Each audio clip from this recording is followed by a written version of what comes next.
They found this Pearl Harbor plane hidden in the jungle. Then they looked inside.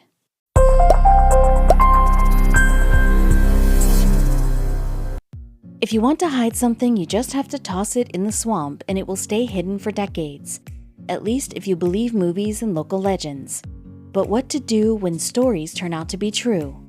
Our hero sat at the bottom of a swamp for decades until it was discovered by accident.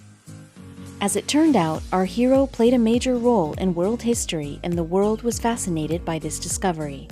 Moreover, locals couldn't believe that their holy relic has such a big meaning for others as well.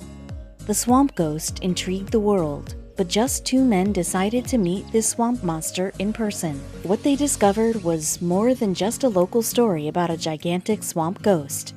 Read on.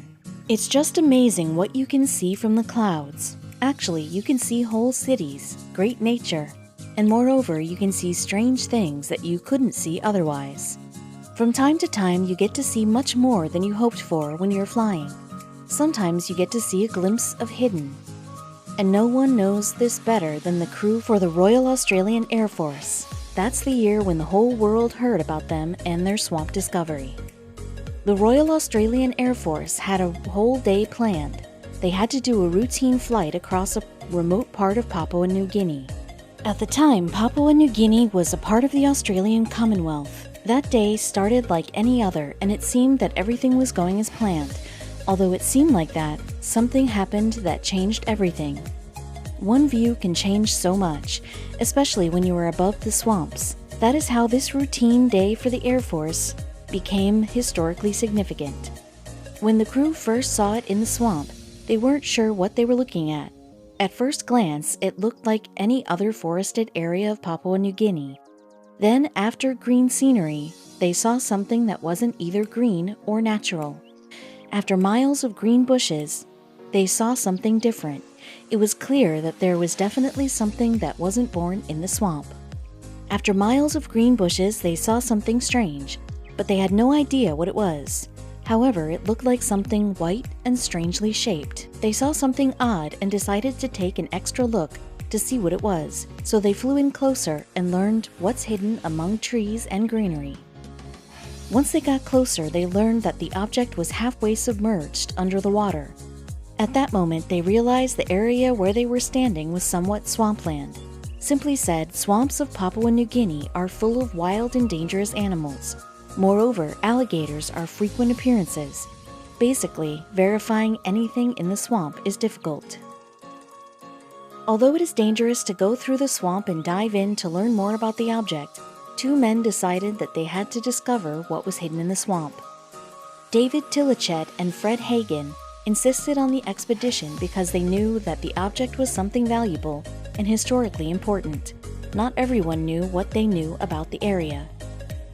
Little was known, but Papua New Guinea was actually a hotspot during World War II and an important place of battle for the Southwest Pacific. David and Fred knew that there were treasures just waiting to be discovered. Once World War II ended, visitors came to the island in the hopes to find the war wreckage. In no time, war tourism became a thing. Moreover, people started exploring Papua New Guinea. The tourists loved exploring war bases that were left by Japanese, American, and Australian armies. So once the Australia Air Force spotted something, David and Fred were ready to dive in and learn what the object was, and no one could stop them. Fred and David were professionals with old war relics and restoring them into a new and even better condition. So they made a team of locals, had the right equipment on, and started their expedition. In no time, the mission was on, and they headed out to discover what the monster in the swamp actually was. But they knew one thing for sure. Whatever it was there for decades, no doubt. This wasn't an easy mission.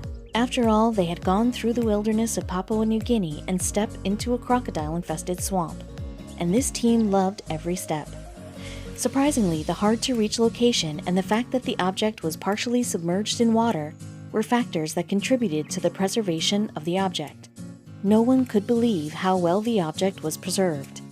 Once the expedition reached its destination, it became instantly clear what the object was. However, no one could believe that it was still in such good shape. The entire team and the world soon enough discovered that the local swamp ghost was actually a very large plane. But how long had it been there, and from where did it appear from? Media went crazy when they learned about the discovery. Actually, media coverage was so enormous that people immediately went to see the plane in all its glory, but they still wanted to know how it got there. Once the plane was inspected, it was discovered that it was a plane from the World War II era, and that it was a bomber plane. This plane became known as the Holy Grail of military aviation. It was so well preserved, which made moving it from the swamp more challenging.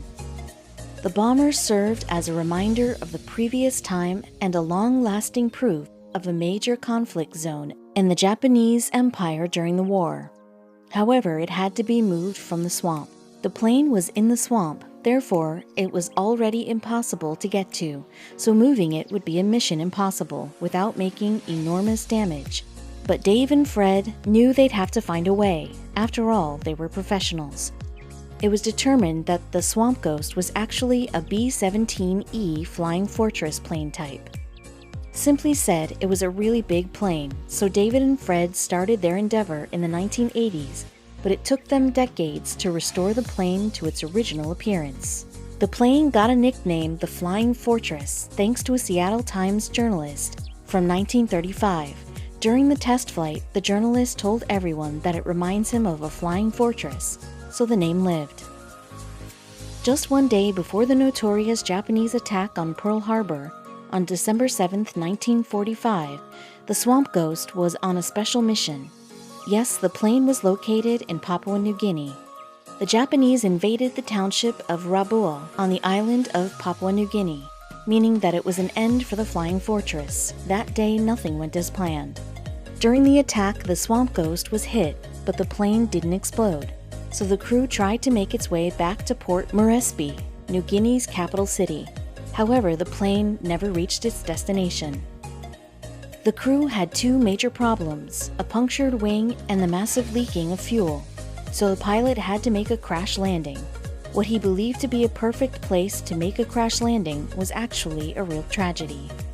During the flight, the pilot spotted what he believed was a soft wheat field. However, it only appeared to be. The truth was so far from that. So what the pilot believed to be a wheat field ended up being a swamp with deadly crocodiles.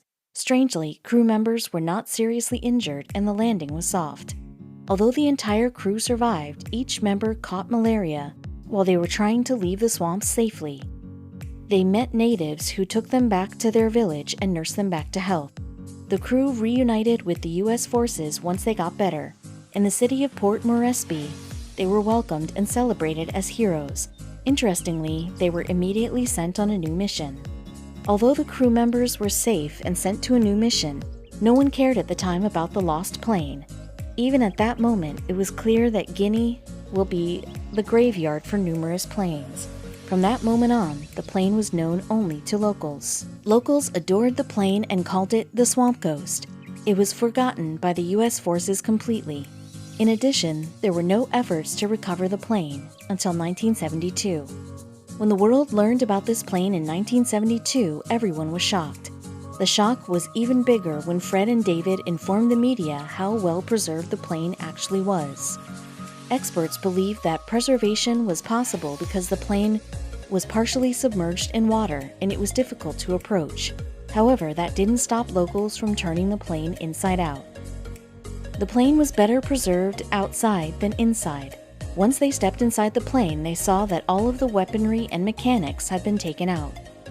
Fred and David were determined to restore this flying fortress, so they decided to ignore the missing parts and continue with the mission. After all, the Flying Fortress was one of the 4 other planes of its kind in the world. The plane was forgotten by everyone for almost 7 decades. Moreover, the Flying Fortress was located in the Agaimbu Swamp for 64 years exactly. David and Fred knew that there was much more history there, and the Pacific Aviation Museum in Hawaii explained it. At the time of discovery, the Flying Fortress was the only unretired World War II-era B-17E bomber. In addition, the bomber was also intact and with real battle scars. But there was more. Since its introduced to the world in 1938, the B-17 was the third most massively made bomber ever. It was mostly used against German forces in Europe. Since the B-17 was so massive and strong, it was used not only against Germans but against the Japanese as well. At the time, B-17 was directly responsible for dropping 640,000 tons of bombs. But why was this important to Fred and David? President Roosevelt had a vision of the modern U.S. military, so B-17 was a huge part of that dream. The B-17 was a new generation of a bomber capable of carrying more, but B-17 was so much more than that. Once World War II was over, the majority of the bombers were sent home to the States, while only a few remained in use, mostly for air-sea rescue. Locals treated the bomber as a real holy relic. They adored it for decades, so it wasn't easy to let go of it at first. This was something that Fred and David didn't plan. So Fred and David had to talk with the villagers and convince them to hand over the bomber. Eventually, they agreed to give the bomber away under one condition. After long talks and many days, the villagers said yes to moving the bomber from the swamp. However, locals wanted to perform a ceremony. Since the plane spent decades on the holy ground, locals wanted to perform a ceremony to appease the spirits located in the swamp. After that ceremony, the plane was ready to be moved. Then another problem occurred. Not everyone was ready to let the bomber go. The son of a local chief was strongly against moving the B-17. He even organized a group of people to help him stop the expedition. But all of his efforts were not effective. Eventually, the bomber was lifted by a Russian-made military helicopter. Everyone just watched as the bomber was going offshore. The Flying Fortress was moved from Papua New Guinea to viewing in Long Beach, California. Who saw the plane first? Relatives of the original crew. From that day on, the bomber has been on display at the Pacific Aviation Museum at Pearl Harbor. The B-17 stands as a memorial for a horrific war that took millions of lives. Once the plane was safely returned and based in the States, the restoration could begin. That was no easy task. The investment was huge also. The restoration of the plane exceeded $5 million, but for restoring a relic of this sort, $5 million was actually a modest sum. Even today, many of the locals are upset that the plane was moved. The plane attracted a huge number of tourists, and by removing the plane, their economy was heavily affected.